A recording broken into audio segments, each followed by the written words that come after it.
Impact alarms now! Roll starboard, dump ballast, and cut nav assist! Instructor Meron's shout split through the air like a whip. The junior bridge officers jolted forward, their harnesses straining against sudden deceleration. Cadet Lyric Dace slammed his palms into the side rail as the deck beneath his boots pitched, throwing half the room into a wall of blinking displays. Sparks spat from a blown junction panel near the ceiling. Someone screamed behind him, short, clipped, and human.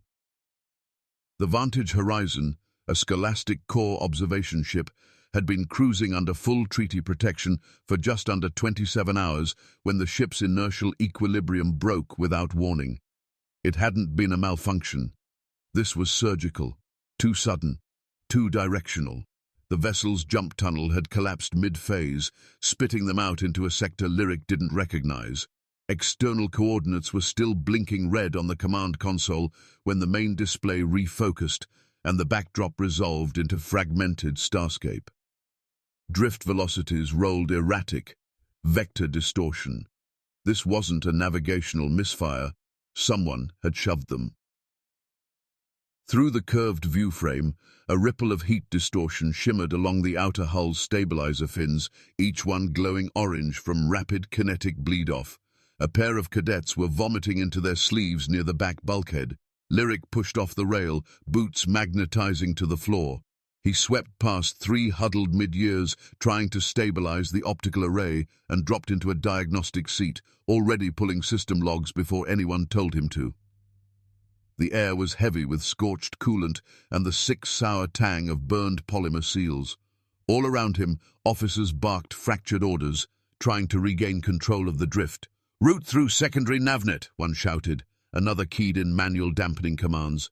"We lost jump integrity." Mero growled, his fists white around the armrests. "Check for damage, internal and external. Run a breach rotation." Cadets obeyed, but there was no visible breach, no weapon signature, no warning. Lyric's fingers flew across his heads-up interface. The relay pings were off, not broken, redirected. He accessed the beacon history, bypassed the scrub delay, and dug into the raw burst logs. The last emergency signal sent from Vantage Horizon hadn't gone to Earth Fleet's primary net. It had bounced through a relay station that shouldn't have been online. Lyric's brow tightened. That relay wasn't on the current chart. It was a deprecated Enclave sector node, years delisted and supposedly inert. He recognized it from a systems corruption case he'd studied during his rotation with the Earth Fleet Maintenance AI division. Anomalous burst repeaters, false positive diagnostics, trace routing overrides. This wasn't equipment failure. This was interdiction. Midshipman Dace. Instructor Meron turned, sweat now beading his forehead. "Status?" Lyric looked up. His voice was low but steady. "Our beacon's been rerouted through an old node tagged Enclave adjacent. I'm reading compression protocols that match Draken trace algorithms, signature matches from system crash forensics logged 4 years ago." Meron's jaw worked. "You're saying we were pulled here?" "I'm saying we were targeted," Lyric replied. The room stopped. Only the soft clicks of error resets echoed from the diagnostic consoles now. Someone near the bulkhead cursed quietly. Another instructor, the one with too many stripes and too little recent fieldwork, straightened his coat and spoke too quickly. "We're a non-combatant vessel, treaty protected. If this was interference, it was unauthorized. We follow standard diplomatic inquiry protocol. File notice, await civilian extraction." Lyric felt his hands curl tighter on the edge of the console. He glanced around the room. These were some of the brightest trainees in the system, top percentile thinkers, reflex graded, combat theory approved, and they were frozen, waiting for a script. "We're not in broadcast range of a treaty net anymore," Lyric said, "and if they rerouted the beacon, there's a reason they wanted us not to be found." Another voice, Cadet Vollen, 4th year, tried to reassure the group. "Maybe it's a misfire. A jump echo near a collapsed starfield could mimic interdiction." "No," Lyric interrupted, sharper than he meant.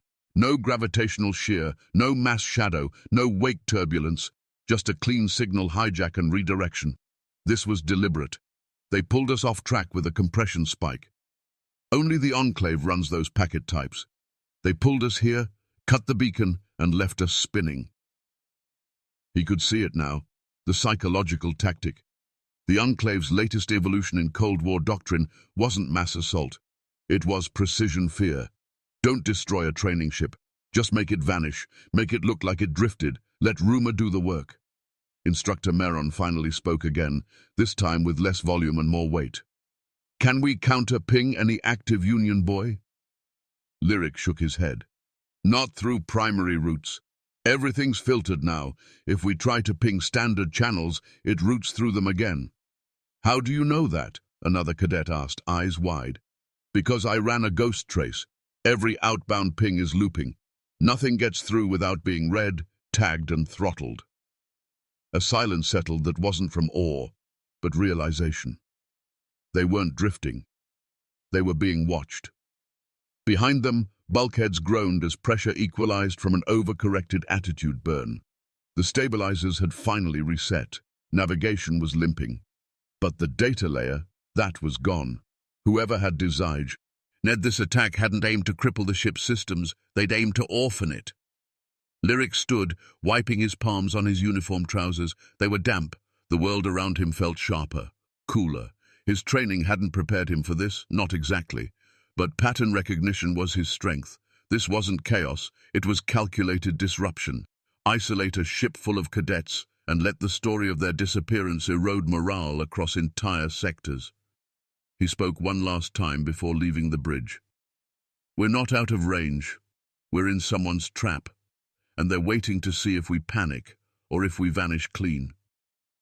As the door slid shut behind him, the overhead lighting flickered once, only once, and then stabilized. The ship drifted forward silently. And far beyond the reach of any rescue window, someone, somewhere, was listening. They'll wait for us to make the next move. That's how they trap people like us. Not with guns, with silence. Lyric said it under his breath, not to anyone in the room, but to the cold interface pulsing beneath his fingers. The bridge had gone from urgent to uncertain. Orders weren't shouted anymore. They were reviewed, passed between hands, trimmed of urgency. The instructors debated clauses and protocols, still assuming someone somewhere would show up to handle the damage. Cadets lingered along the bulkheads in quiet pairs, afraid to speak too loudly, afraid to break the illusion that this might all still fall under manageable. But Lyric already knew they were past that line. He had seen enough military playback logs and cross-referenced blackout zones to recognize the tempo of a soft kill. And now the only thing that mattered was not looking like prey. He slipped down the forward corridor, past main comms and under the emergency pressure seal, entering the lower service conduit. The lights here flickered slower, thinner, pulsing from battery relay rather than reactor flow. The faint cling of his boots against the magnetized rungs was the only sound as he climbed down into the horizon's underbelly, where the auxiliary routing panels had long been left untouched, dust sealed over the access latches. He knelt, ran his hand along the cold plastic trim, and snapped open the first bay. A faint static crackle danced across his fingers as he tapped into the data jack with a cable strip he'd rigged back during simulation week. The screen blinked once, old interface, still running an outdated OS patch, and accepted his handshake code. Auxiliary Protocol 17 hadn't been used in decades, not since the Corps transitioned to top-layer AI-assisted routing for fleet cadet training. But buried under layers of disuse, these old paths could still override the higher systems if you knew how to feed them the right language. Lyric didn't need brute force, he needed deception. He keyed in a drift vector, mapped to a series of old astrogation charts he'd memorized during his time auditing fleet archives for extra credit. The destination wasn't on any current survey net, it was a scrap depot orbiting a dead moon once called Cyrell's Grave, a place they told cadets not to bother with because the last mining operation there had ended before Lyric was born. But in a half-lit corner of his memory, the coordinates remained. He'd catalogued them during a data mapping competition back on his first year. He knew no one would be looking there. He just had to make the horizon look like it was drifting toward it. From a wall console, He pulled out one of the VR instructor cores, a modular training unit designed to simulate deep space emergency responses for students. The drive inside it was crude but self-contained, and most importantly, compatible with the same bypass ports used by the auxiliary routing system. He cracked it open, rewired the interface, and soldered a fusion tab to stabilize the output. This was not what it was built for, but it was what they had. Back in the crawl space, his fingers moved with deliberate speed. He ran a test signal. It blinked back. Successful. He'd tricked the ship's old emergency logic into accepting the drift course as its natural correction pattern. Now, from outside, the horizon would look like a disabled training vessel slowly moving off path, helpless. Worth monitoring, not worth attacking, not yet. He sat back, shoulders pressed to the wall, breathing hard through his teeth. His palms itched from heat friction. The skin under his nails was darkened from the micro-solder burns. He hadn't eaten in over 16 hours. His mouth tasted like stripped copper and stress. For a moment he let his head rest against the conduit and stared into the flickering indicator light. He didn't feel clever, he felt cornered. The real weight wasn't the risk, it was the certainty that no one else was doing this. The instructors were locked in bureaucracy. The senior cadets clung to chain of command comfort, and everyone else had started waiting for extraction ships that would never come. He climbed up, sealing the conduit behind him, and made his way back to the lower nav bay. A single ensign, Harl Vint, one of the comms techs, was pacing near the starboard alignment screen, muttering about cold start protocols. Lyric didn't speak. He keyed into a secondary terminal and verified drift compliance. The course was engaged. Vector locked. Thermal bleed looked natural. Hull damage consistent with a jump destabilization event. Perfect camouflage. A ship that looked lost but wasn't. A signal that read weak but was masked. A cadet ship drifting into an ancient corner of nowhere. He walked out without waiting for Vint to ask what he was doing. Inside the main diagnostics wing, the senior officers were now analyzing probabilistic intercept patterns. Lyric heard them from the hallway, arguing about whether sending another beacon burst would re-establish Union contact. One even suggested turning on full shields, broadcasting surrender readiness in every known Union dialect. That one drew murmurs of agreement. Lyric kept walking. He passed a pair of cadets playing an old logic game on their headsets, trying to distract themselves from the slow crawl of minutes. Another group leaned into a wall-mounted screen, re-watching a fleet tactics lecture from the archives. Anything to fill the time. Even now, they were still pretending the chain would hold. That someone would notice. That command wouldn't let a school ship vanish on a training route. Lyric reached the central viewport just as the fake drift vector took hold. The stars shifted slowly, the view tilting toward a patch of unremarkable emptiness marked only by forgotten charts. The horizon stabilizers responded with minimal correction, or to mask control, but not signal intention. The ship was now following a course only Lyric had plotted. One cadet beside him noticed the change. "Drift paths shifted," the boy murmured. "Maybe that's good." Lyric said nothing. He watched as the horizon disappeared from standard tracking nets, slipping sideways into a forgotten corridor, veiled in signal artifacts and burn signatures that looked like confusion, not intent. For the first time in hours, the ship didn't feel trapped. It felt hidden. And Lyric Dace, alone in a ship full of unready minds and uncertain authority, held the only map that could get them out, or bury them forever. "You're not cleared to open the bay. Cadets aren't authorized for off-ship assignments." Lyric didn't break stride. "We're not under standard authority. Check the doctrine." The quartermaster lieutenant reached for his badge sensor but hesitated as the airlock hissed. Lyric keyed in the external EVA latch and locked in his tether. He didn't wait for clearance. The corridor leading to the outer pod access had warped slightly from drift friction. One of the lateral plates pulsed a dull yellow warning. He stepped over it and clipped into the harness rail, shoving forward with his shoulder against the bulkhead. Outside the viewport, Cyrell's grave filled the frame like a warning carved into stone. The mining moon spun slow and crooked, its orbit lazy from a century of gravitational neglect. Flecks of asteroid debris hung around it, suspended in layers too chaotic for automated mapping. The depot station, barely more than a floating maintenance husk, rotated once every 27 minutes, held in loose tether by 3 anchor booms welded into the rock. Scars from plasma drills lined its underside, and collapsed scaffolds sagged towards space like broken ribs. Lyric's breath caught in his throat the moment he touched down. The surface under. Foot crunched, not dust but dried insulation foam and oxidized slag from abandoned piping. Every step sounded like crushed shells. His suit's filtration systems kicked up ambient pressure warnings, not from hazard, but because the airlock's recycler hadn't cycled clean since before he was born. He moved forward without pausing, running system scans on his left forearm and manually marking any zone under 10% structural integrity. The corridor twisted toward what used to be the tool staging deck. He passed rows of rusted clamps, coil lifts, and shattered diagnostic frames. Then, around the corner of a collapsed gantry, he found what he was looking for. Arc Cutter 9.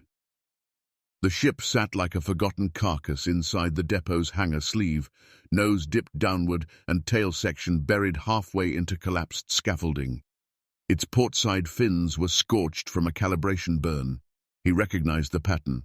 It had once been used as a test frame for mass driver targeting during early coalition skirmish drills. Outdated, grounded, but not dead. Lyric reached the hull and pressed his glove to the primary access port. The emergency strip scanner on his wrist chirped twice, and a line of yellow blinked back at him. Power dormant, not terminated. He ran a bypass cable from his wrist coupler into the outer panel and waited 6 seconds. The lock cycled with a hard thump, and the access ladder unfolded down, scraping slightly from settled debris.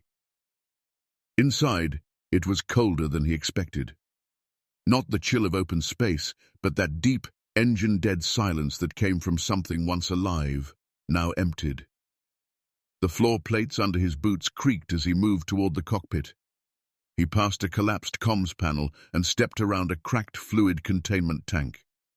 At the front, the pilot seat was tilted too far back, almost broken at the base. Lyric sat anyway. The control board flared once. Low voltage bled through the interface, enough to wake old software. Static pulsed across the left screen. He tapped it with a knuckle and reloaded the heads-up display. No jump drive registration. The reactor output showed base-level idle status, but no navigation lock. The ship couldn't go far. It couldn't escape, but it could move. And that was all he needed. He stood and moved aft, back into the comms compartment. From his pack, he pulled the junction splitter and routing cable he'd salvaged earlier from Horizon's unused diagnostic lines. It took him 9 minutes to cut through the old conduit plate and 4 more to slot the VR core unit from the training deck into the vacant port mount. The makeshift system hissed once, then stabilized. It wasn't supposed to work. The voltage curves weren't designed for this output. The memory array wasn't calibrated for live thermal tracking, but it didn't have to do everything. It just had to sound alive. He ran a thermal signature loop, mapped it to the stabilizer rings, and let the VR core cycle ghost pulses that would simulate reactor instability from a distance. Not enough to flag as a threat, just enough to draw eyes. The Cutter 9 would be bait, not escape, not rescue. A puppet in a theater where the enemy believed they were the only audience. Lyric paused once the rig was in place. He reached into the side panel and pulled a record capsule. Small, translucent, with a one-way data burst chip. He leaned back in the pilot seat and activated the recorder. If this gets pulled from debris, then the cutter did what I needed it to. Don't trace this back to Horizon. Don't assume this was panic. It wasn't.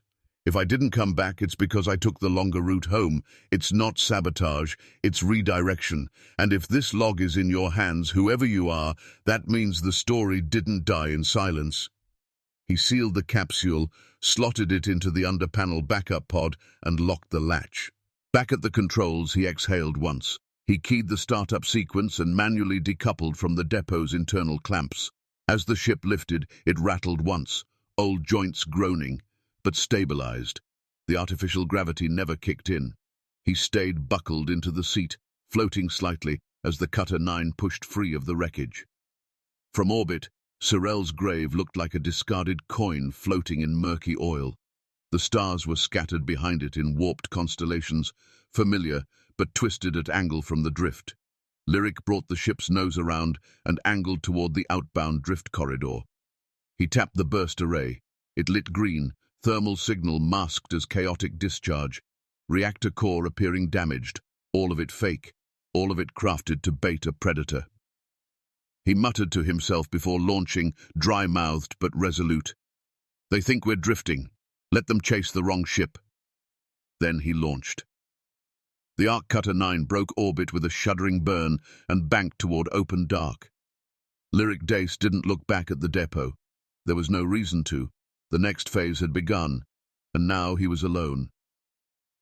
"Interceptor ping just tagged us. Range is closing. We've got minutes, maybe." Lyric muttered to himself as he adjusted the Cutter 9's alignment thrusters. The control yoke groaned under the pressure, never meant to be used at orbital acceleration. Old seals creaked beneath the reinforced bulkhead plating as the frigate banked into position, coasting along the outer corridor of Sector R7. This wasn't some forgotten corner of the system. This was visible. The Enclave would have a net of relays strung tight through these coordinates, high-traffic vector lines, used to monitor mining transports and logistics relays. That's why he came here. He needed them watching. He blinked twice to clear the sweat trickling into his right eye and toggled the signal driver from standby to acti. This spoofing. On the heads-up display, the simulated reactor instability began transmitting in cycles, spiked energy curves, jittery modulation, and heat trails just erratic enough to suggest cascading failure. To the Enclave, the Cutter 9 would look like a compromised training ship, something limping through a route it had no business on, something vulnerable. Behind him, the main cabin creaked again as atmospheric pressure shifted slightly. The auto-stabilizer was failing to regulate interior levels cleanly, and with the life support system only half awake, the cabin's recycled air carried a subtle taste of burnt sealant and cold rubber. The taste sat dry at the back of Lyric's throat as he initiated the next phase. He angled the cutter's nose down and pushed into a gentle descent curve. From his portside viewport, the gas giant swelled into view. Lorthos, a swollen, ice-ringed anomaly choked with ammonia storms and gravitational shearing layers. It spun slowly, its surface a swirling cauldron of dark indigo and pale violet bands. He'd memorized its rotation timing from archived mining records. There was a 30-minute window before the southern hemisphere's ion cluster rolled into alignment with the orbital plane. That was his deadline. The moment he breached the upper atmosphere, any sensor lock on his vessel would distort. If the Enclave wanted a kill confirmation, they'd need to follow, and Lyric was counting on their need for control to override their caution. "Come on," he whispered, watching the tactical feed. "Tag me." A red line blinked into view across the plasma display. Interceptor contact confirmed. Fast vector, sharp angle. Enclave vessel, light-framed, probably recon configured, moving at aggressive intake speeds. They'd taken the bait. He killed auxiliary lights and adjusted the reactor core simulation to flare erratically, exaggerating the decay signet. Then he armed the hull pulse. The Cutter 9 had no defensive systems. It didn't need them. It had inertia, broken telemetry, and one repurposed electromagnetic override salvaged from the Horizon's training array. He'd rerouted the discharge node into the ship's hull plating manually, coiling the conductor mesh along the interior spine. If the timing worked, the surge would scramble any pursuit telemetry locked onto his trajectory, blinding them just long enough to vanish. The frigate shuddered as it crossed the boundary into the upper layers of Lorthos. The nose dipped harder than expected, thinner atmospheric cushioning than projections had suggested. He pulled hard on the thruster balance and felt the ship lurch sideways, shearing into a rolling spiral. Internal lights dimmed, then flared white as the surge system initiated thermal feedback. Alarms blared from every direction, the cutter's ancient frame protesting violently. Panels buckled behind him. One of the aft stabilizer fins tore partially free. He heard it rattle as it clipped the rear bulkhead. From the display, the Enclave pursuit signature grew erratic, attempting to adjust course within the drag corridor. Lyric flipped the trigger on the pulse driver. The surge exploded outward. Every electrical interface on the cutter spiked. His display burned white for 3 full seconds, the edges blistering from overloaded input. Static screamed through his ears as the cockpit filled with heat. Then silence, pure, dead, crushing silence as the systems collapsed. Lyric unclipped his harness and pulled himself toward the emergency manual panel. He'd practiced this movement during EVA drills, but never under live G-force strain. His shoulder cracked against the console as he reached it. He slapped the main cutoff. The cutter's reactor went dark. Drifting now. No drive signal, no core noise, just the pull of Lorthos, dragging them lower through a thickened blue haze. Through the cockpit canopy, clouds spiraled past in twisting eddies, folding light into flickering bursts. Static flickers along the distant edge of the gas field hinted at electromagnetic turbulence strong enough to fry any active sensor. No one would risk chasing him deeper. Not in this storm, not in a blind zone. Above, the intercept signal vanished. They thought the cutter had gone critical. Lyric exhaled, eyes half closed, sweat cooling rapidly along his neck. His hands still twitched with phantom pressure from the yoke. Every joint in his body ached. The air tasted coppery from stress. He opened the secondary capsule slot and uploaded the surge data packet, a looped broadcast of his false telemetry, capped with time-stamped artifact scatter. Any Enclave team reviewing the wreckage scan would find what they were looking for, a training vessel that limped into a death spiral, reactor failure confirmed by trail scatter, wreckage unrecoverable. Let them log the kill, let them believe the ship had been Horizon. And while they marked it closed, the real Horizon coasted quiet behind a polar moonlet 2 sectors away, masked by the very data noise the cutter had seeded before its plunge. Lyric sat back in the dark, the only light in the cabin a flickering emergency beacon that would never transmit. The cutter was done. Its role was played. The shell of a cadet ship, swallowed by storm, remembered by none. He wasn't dead. But to the Enclave, he was missing, gone with the wreckage, dissolved inside a failure too common to be questioned. He touched the viewport glass with 2 fingers, eyes locked on the churning gas below. Somewhere in the silence, he could feel the enemy pulling back, believing it was over. It had never been about survival. It had been about vanishing the right way, and in doing so, he'd cleared the next move. Cable locks jammed. If this slips, I'm floating until hypoxia kicks in or a rock chews through my air pack. Lyric's voice crackled softly in his helmet, not for anyone else to hear, just a line spoken aloud to cut through the silence wrapping tighter around him. The tether cable vibrated with a steady rhythm where it latched to the hull of the Vantage Horizon, but the line anchoring him to the relay tower groaned with every slight pull of drift. His gloved hand clenched the magnetic clasp and gave it one final jerk before threading the coil through the mount. The clamp snapped into place with a dry metal click, one connection made. Beneath him, the moonlet rolled slowly in orbit, its surface rough and scarred, fractured from hundreds of forgotten mining trials.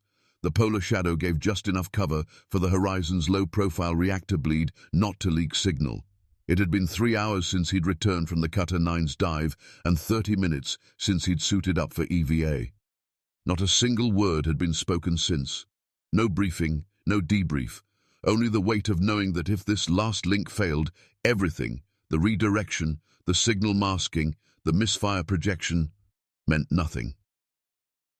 Lyric floated in the void between 2 dying things, a training ship hiding behind a rock and a comm relay decommissioned before his parents enlisted, and he was gambling Earth would still be listening. The node he drifted toward was shaped like a spire, long since pitted and dulled by impact. Once, it had served as a civilian academic buoy, used by Terran survey fleets during research expeditions across this sector. Years ago, during a cadet cartography contest, Lyric had rerouted through this cluster. He'd been the only student who had bothered to test legacy access points for viability.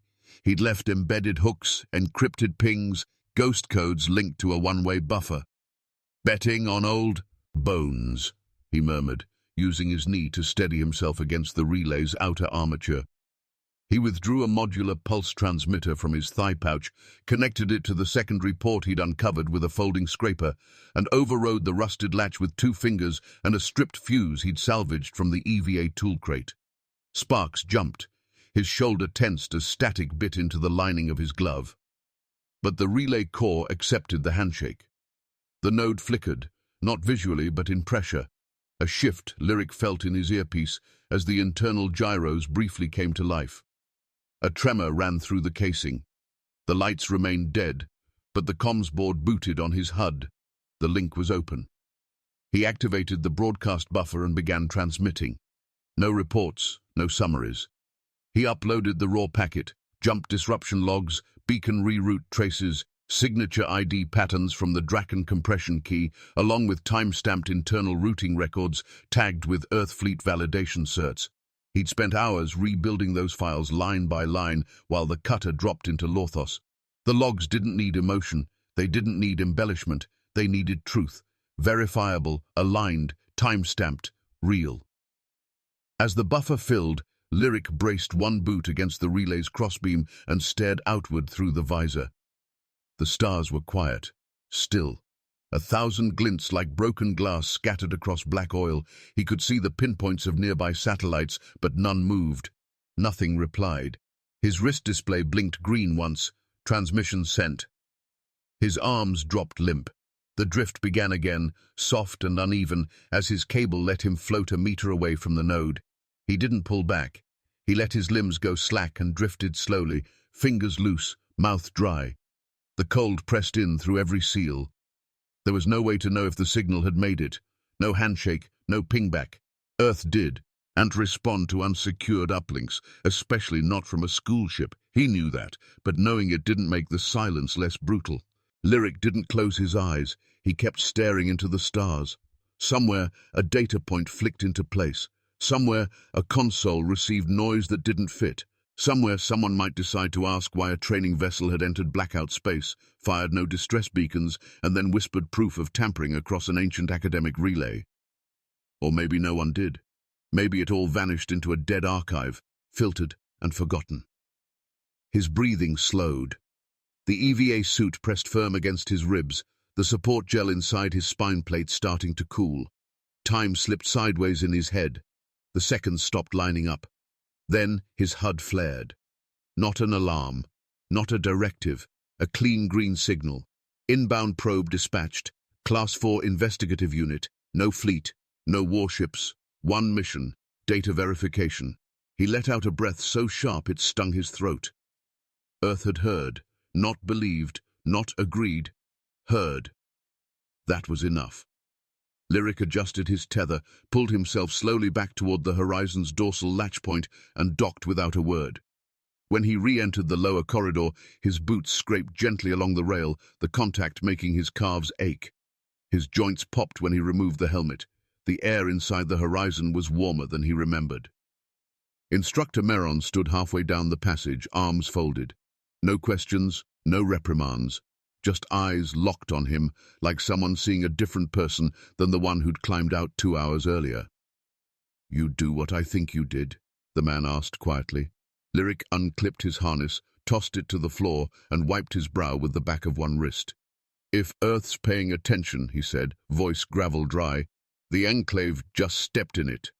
He walked past Meron without waiting for a reply. The door hissed shut behind him, and for the first time since the drift began, the lights didn't flicker. The checksum matches. Every lease. Nay, every single block.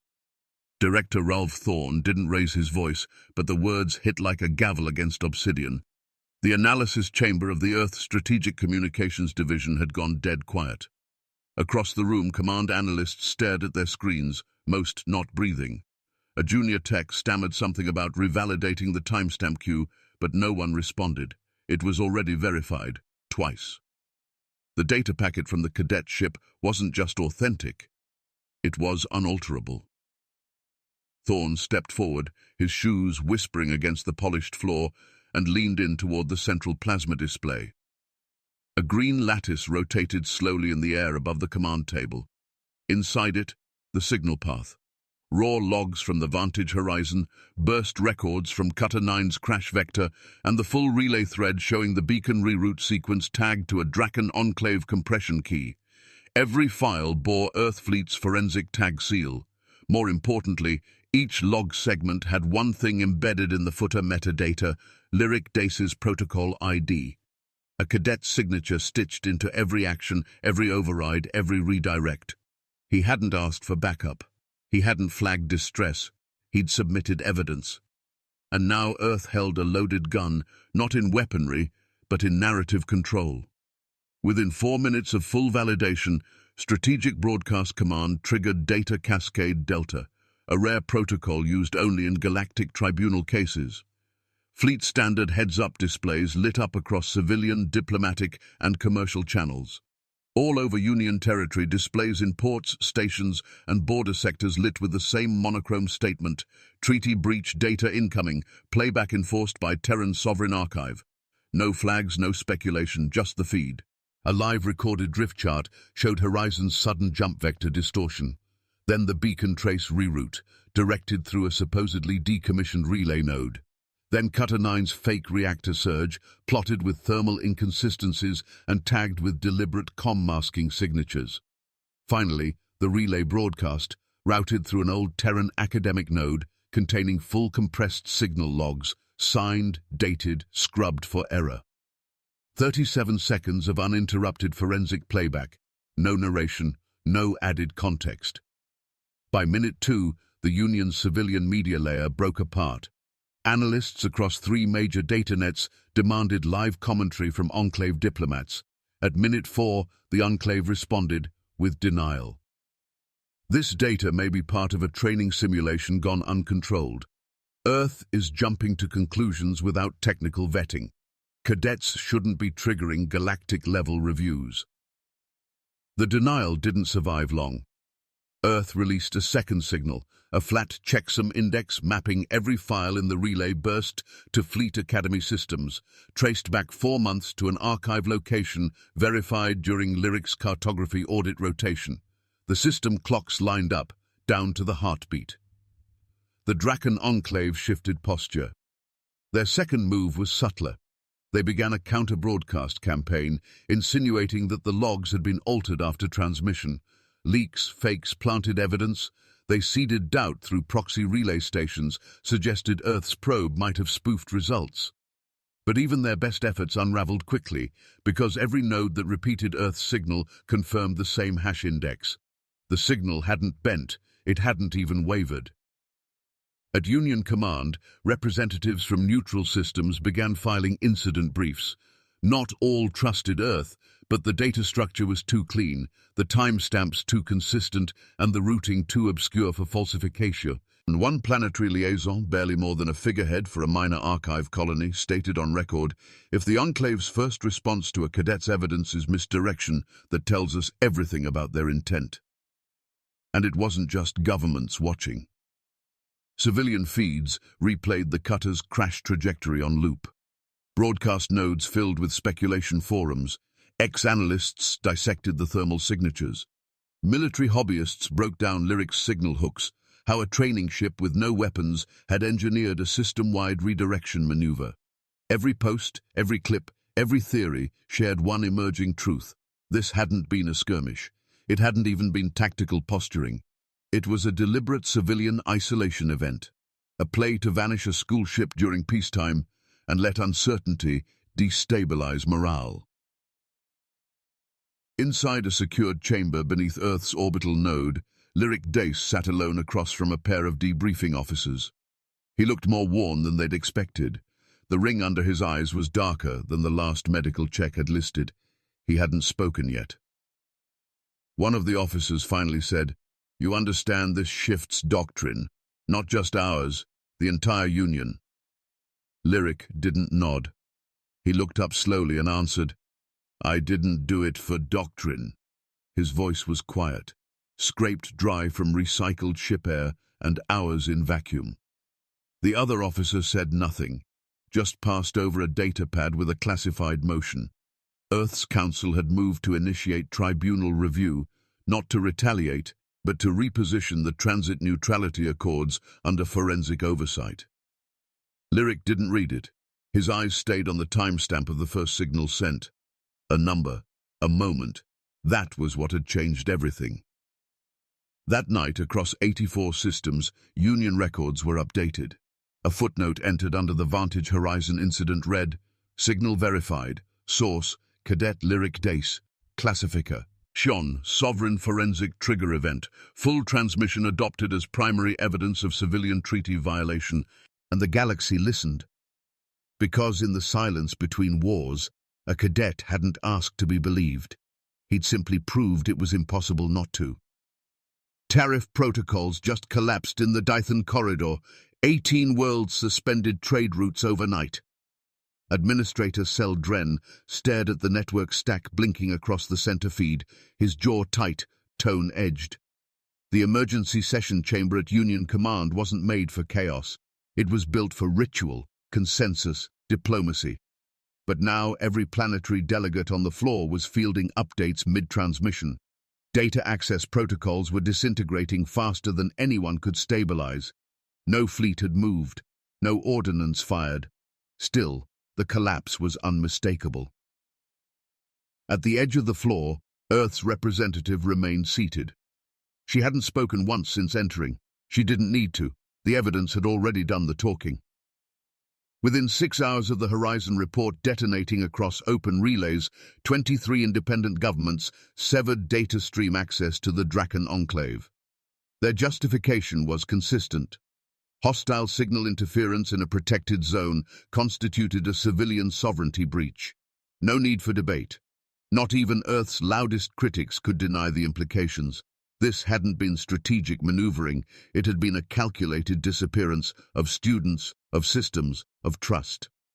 By day 2, anchor treaties between the Enclave and Rimworld data consortia began crumbling. The loss of integrated signal infrastructure meant fractured supply chains. Commodities routed through Enclave-controlled lanes faced stallouts. Coordinated logistics failed to revalidate through legacy protocols. Every fragment of the system was now suspect. Every transit ping, every mirrored exchange packet.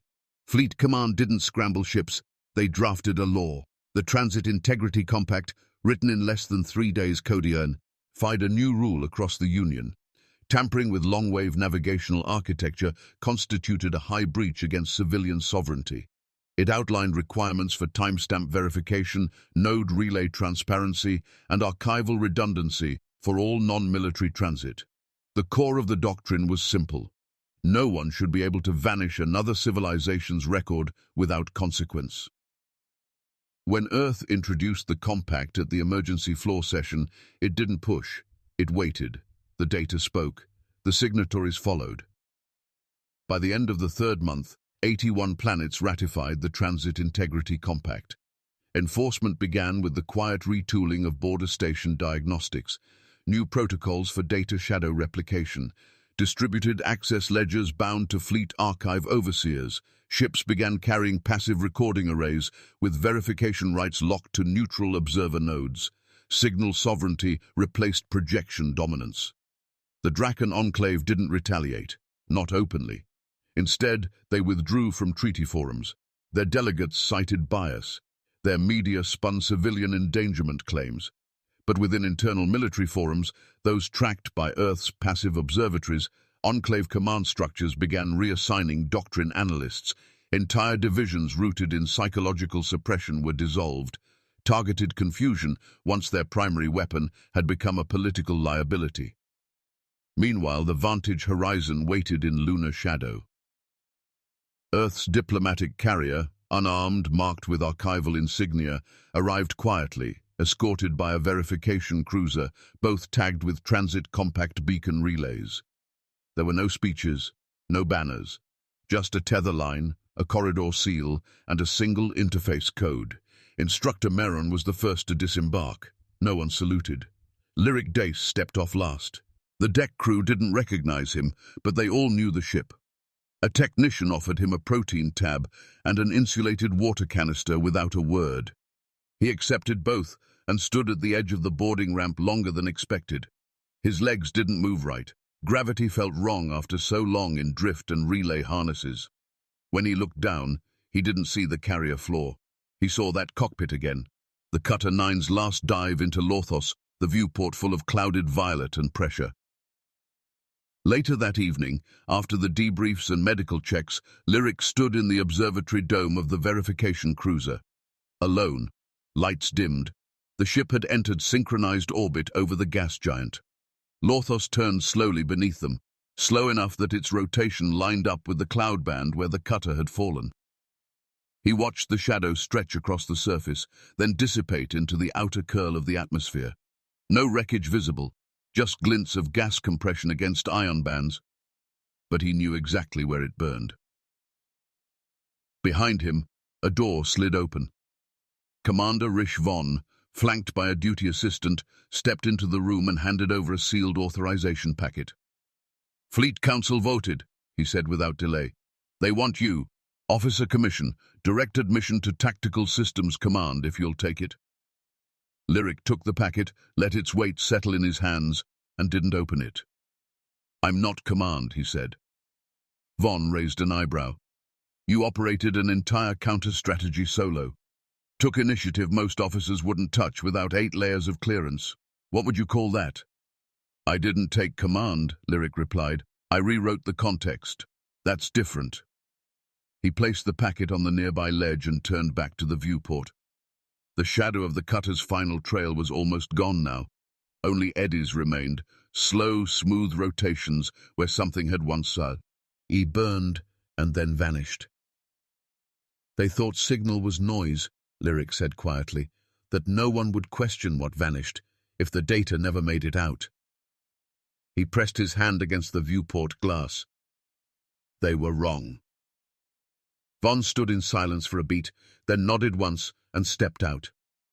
The door sealed behind him.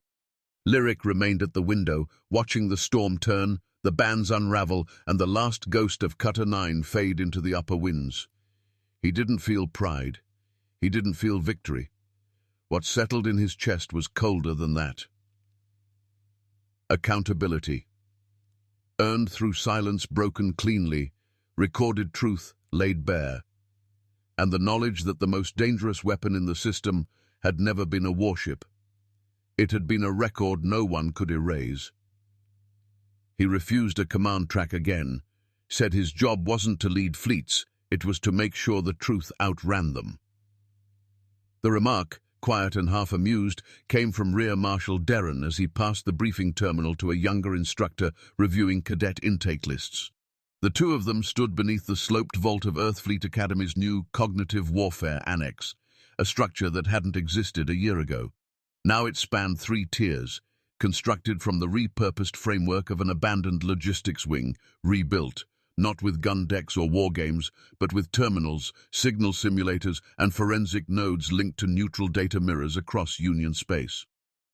Lyric Dace had returned to Earth 7 weeks earlier, his shuttle arriving without escort or ceremony. He hadn't spoken at the press events. He hadn't granted interviews. He declined promotion. The Council offered him a fleet badge. He returned it still sealed in its polymer case. Instead, he met with a systems architect and 2 analysts from the Signal Sovereignty Board and drew a diagram, 3 nodes, 1 broken relay, and a phrase he hadn't spoken aloud since the Horizon's due. Rift ended. Narrative misalignment equals operational threat. They gave him a lab. Then they gave him a division. Earthfleet Tactical Perception Warfare began as a theory. By month 2, it had a doctrine manual, a training path, and cross-approval from the Unified Cadet Standards Council. No longer could a commanding officer disregard the architecture of truth. Every fleet now required a dedicated cognition specialist whose role was not message control, but data trajectory mapping, ensuring that any public signal, emergency burst, beacon override, procedural change could be validated by distributed, tamper-resistant logic. Lyric taught 3 seminars, then stopped. He didn't enjoy the stage. His lectures were clipped, methodical, annotated only with incident sequences and timestamps, no anecdotes, no dramatics. But every cadet walked away with the same sense. He wasn't teaching how to lie better. He was teaching how not to be erased. By the second term, Fleet Academy cadets received dual specialization: navigation plus cognitive integrity systems. Entire units now ran simulations where misalignment of a single relay could cascade a fleet into diplomatic fallout. They didn't study maneuvers first, they studied how information moved, who controlled it, who altered it, and who disappeared in its absence. Lyric declined a permanent seat on the advisory board. Instead, he worked under quiet clearance, updating threat prediction models, mapping emergent disinformation structures, flagging relay clusters vulnerable to strategic corruption. His name was never attached to the papers. His signature didn't appear in the doctrine manuals. Until the plaque. It wasn't large. Bronze, with a brushed matte finish, mounted at knee height near the auxiliary walkway just outside the Cognitive Annex's intake chamber. Most passed it without looking twice. Cadets lined up every morning by the hundreds, cross-checking course rosters, logging in, arguing about scan formats or timing thresholds. But every said ease. Oh, often, one paused. One stopped and read. Cadet Lyric Dace, Vantage Horizon, Cyrell's grave incident. Perception alignment, achieved through silence broken. He saw it once, 6 months after installation. He didn't linger. The campus had changed. The war games arenas were quieter now. The cadence of training had shifted, not softer, but smarter. Victory wasn't about force anymore. It was about survivable narrative. Not erasing the enemy, but preventing your own deletion. One evening, as light fractured through the upper struts of the orbital dome, Lyric stood near the outer fence, alone. The atmosphere filtration vents clicked on behind him, cooling modules whispering through the lower duct lines. Below, the earth turned slowly, oceans silvered by dawn. No weapon had secured this view, no fleet had defended it. This stability had come from a cadet ship's detour, a junk vessel's dive, and a broadcast no one thought would matter. He reached into his coat pocket and withdrew a capsule, a training token stamped with the Horizon's badge, retrieved from the wreckage logs after data integration finalized. He ran a thumb across the edge and closed his fist around it. He didn't speak. He didn't have to. Elsewhere in the galaxy, systems rewrote doctrine to mimic Earth's. Trade federations began requiring signal validators. Civilian transports added record layers. Union-wide software now flagged any compressed trace without dual-path record, a direct consequence of a cadet's rogue broadcast. The Draken Enclave hadn't been destroyed. They hadn't surrendered. They still held power. But their doctrine of doubt, of engineered disappearance, was gone. Not outlawed, irrelevant. Disarmed without fire, Lyric stepped back from the glass and turned toward the annex entry path. The badge stayed in his coat. The plaque remained behind. And the last line, carved beneath everything else, reflected softly in the dusk-filtered light. In war, fire may win the battle, but only the truth ends it. What would you have done in Lyric's place? Trust the chain of command, or rewrite the rules from the shadows? Tell us in the comments below. If this story made you pause, think, or clench your fists just a little tighter, hit that subscribe button.